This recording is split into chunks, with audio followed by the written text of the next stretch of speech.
Everything is coming to a time where prophecy and man's inability to live on earth in a spiritual way will come to a crossroad of great problems.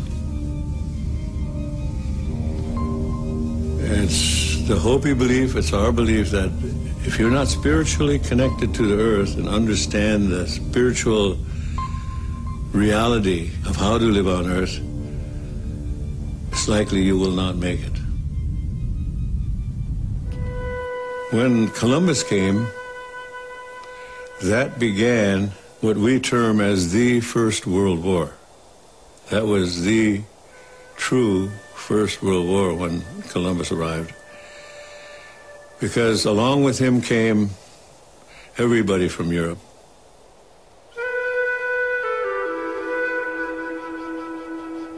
By the end of the Second World War, we were, in America, we were only 800,000. From 60 million to 800,000, so we were almost exterminated here in America.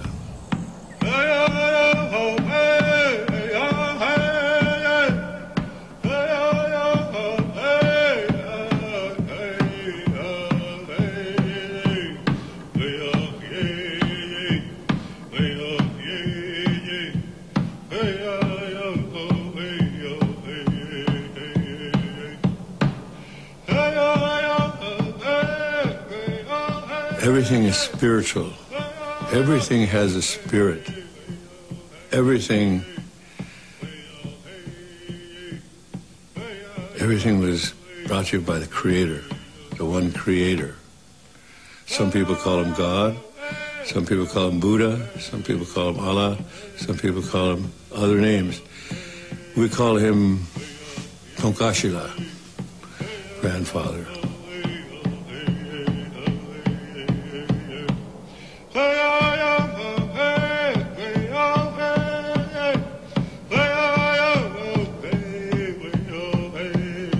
We're here on Earth only a few winters.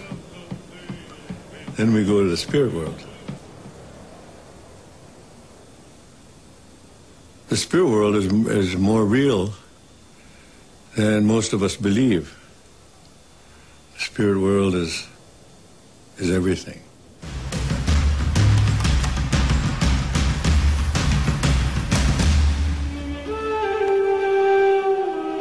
Over 95% of our body is water. And in order to stay healthy, you've got to drink good water. When the European first came here, Columbus, we could drink out of any river. If the Europeans had lived the Indian way when they came, we'd still be drinking out of water because the water is sacred. The air is sacred.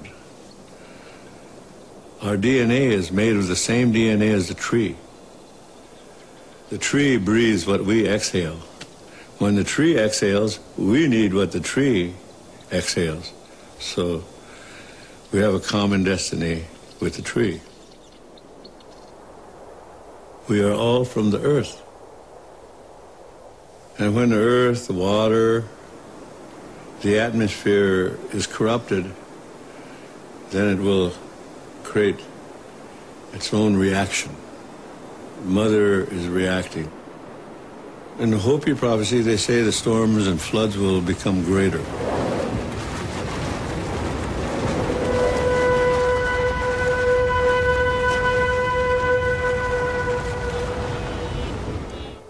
To me, it's not a negative thing to know that there will be great changes. It's not negative. It's evolution. When you look at it as evolution, it's time. Nothing stays the same. So, if we're going to reconnect with the cosmos, if we say, I want to be who I really am and connect with all that exists, then that intent will draw to us the experiences necessary to achieve that. All the time, every time. And I'm waiting for it. And what we need to do to achieve that connection is to clear out that cesspit level of low vibrational emotion. All those things within us which we've gone into denial about. Like, I've just changed the subject, mate, don't want to talk about it.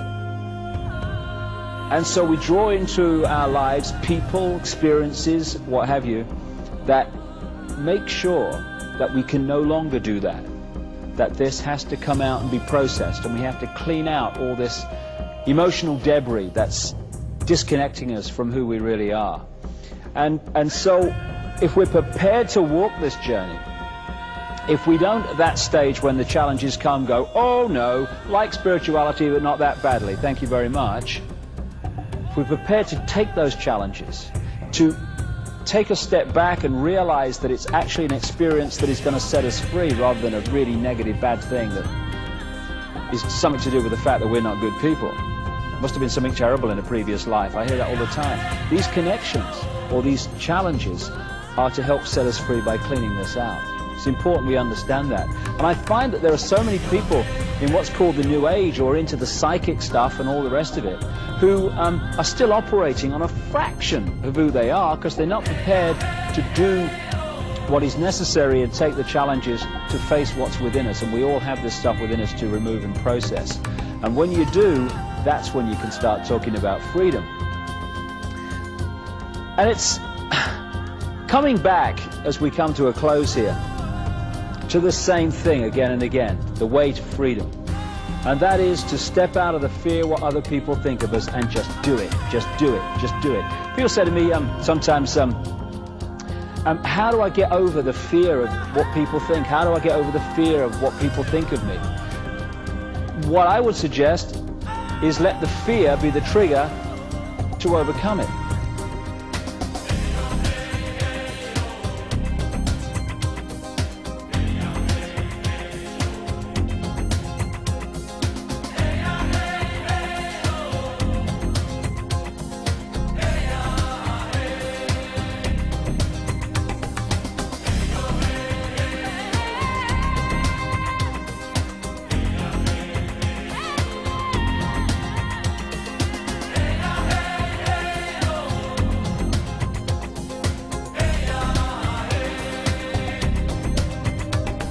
So if you're in a situation where you're thinking, oh, well, I'd love to say this, but what will they think? Just say it. Just say it. If the people around you cannot respect your right to be you, then what are you worried about? What they think of you for?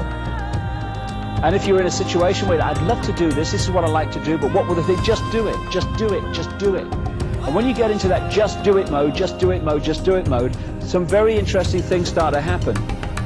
First of all, you're following your intuition, your heart, your connection with out there, and you're letting that be your guide. Just do it intuitively.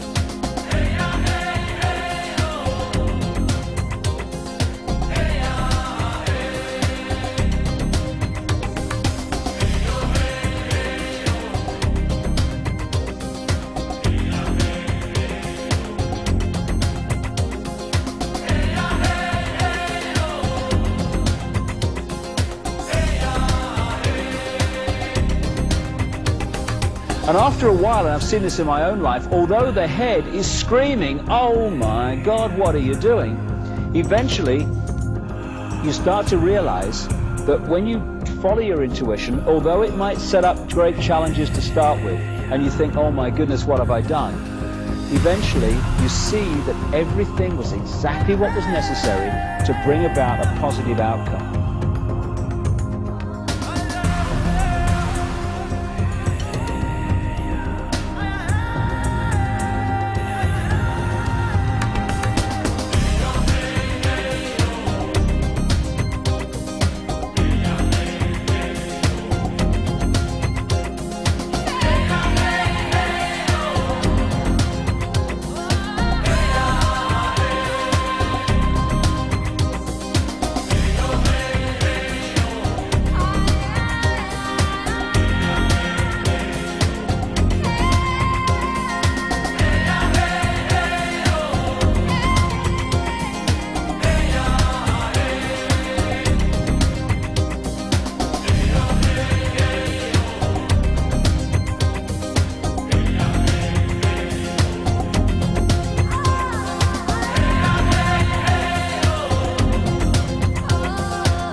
And after a while of doing this, of just doing it, just doing it, just doing it, your mind, your head starts to look at this, and it realizes that every time you follow your intuition, although it's a challenge, eventually everything works out tremendously well. And what happens then is the head and the heart come into sync. And what you think and what you feel become the same thing. And that's when we start to connect with who we really are and the true nature of our power to manifest our own destiny. Just do it.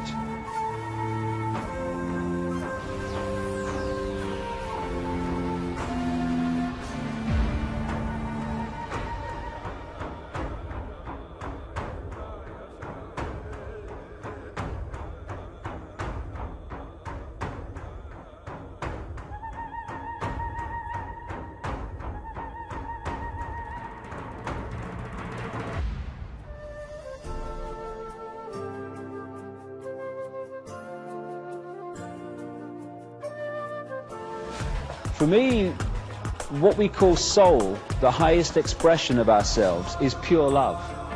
I don't care who you are, what your background is, what you've done. I don't care if you're Henry Kissinger or George Bush or David Rockefeller or the Queen of England or any of these guys that have been manipulating the world and still are. At that level of yourself, you're pure love. Everyone is. But we can become disconnected from that level and manifest in that disconnection anything but pure love. But that's what we all are, all of us. And when we get disconnected, that's when the problems start and the imbalances start and the imbalanced behavior starts. When we're born into a physical body, if we maintain that connection with pure love, soul, then we have everything we need for a balanced life. We have the eyes and ears information coming in, telling us and giving us a fix about the world around us, and we have the connection with soul, the big picture, the intuition, mission control, which is guiding us from another perspective. We have both.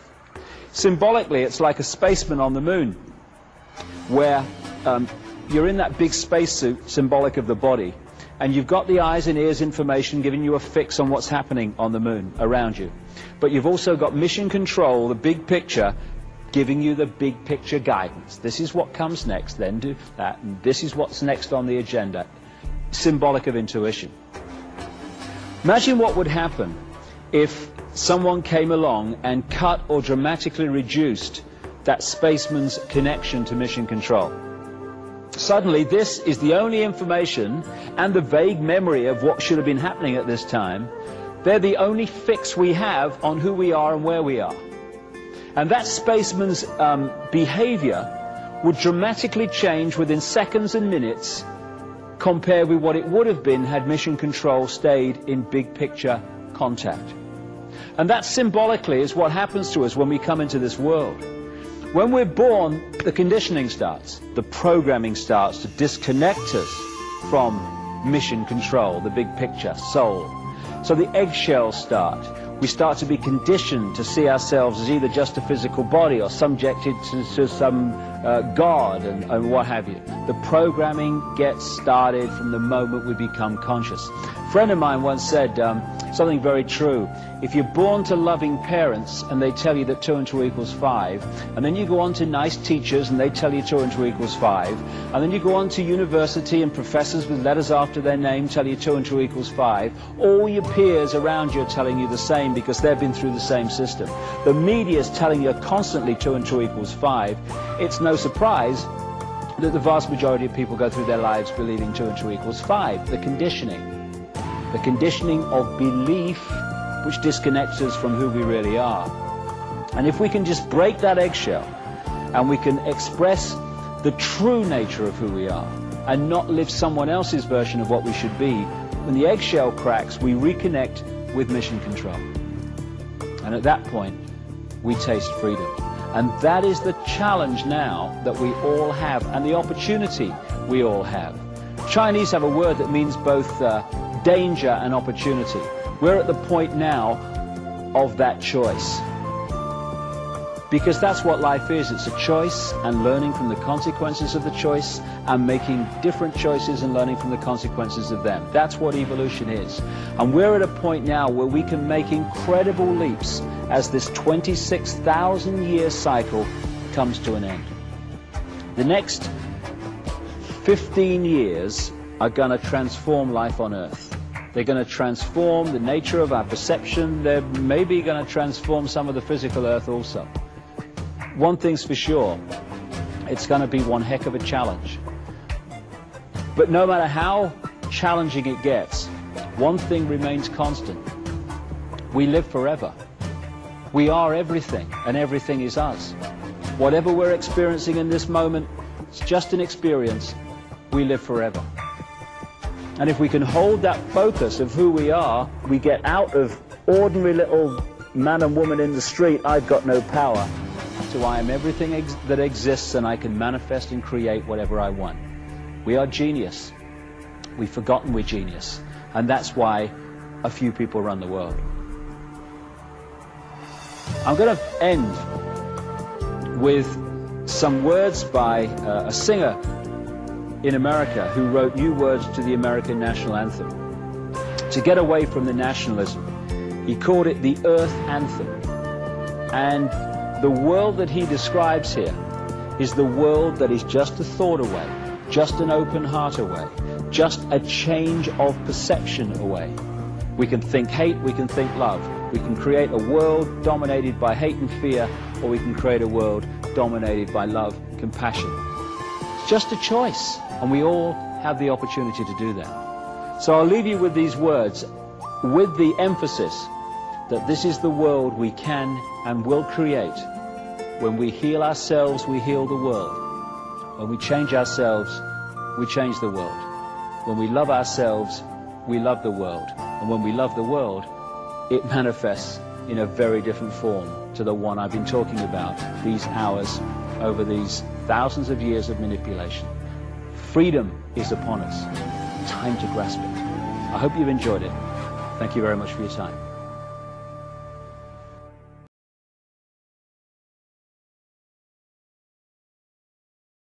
You should treat all things as spirit. Realize that we are one family.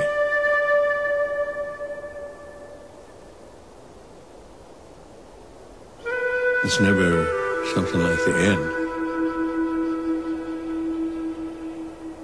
Just like life, there is no end to life.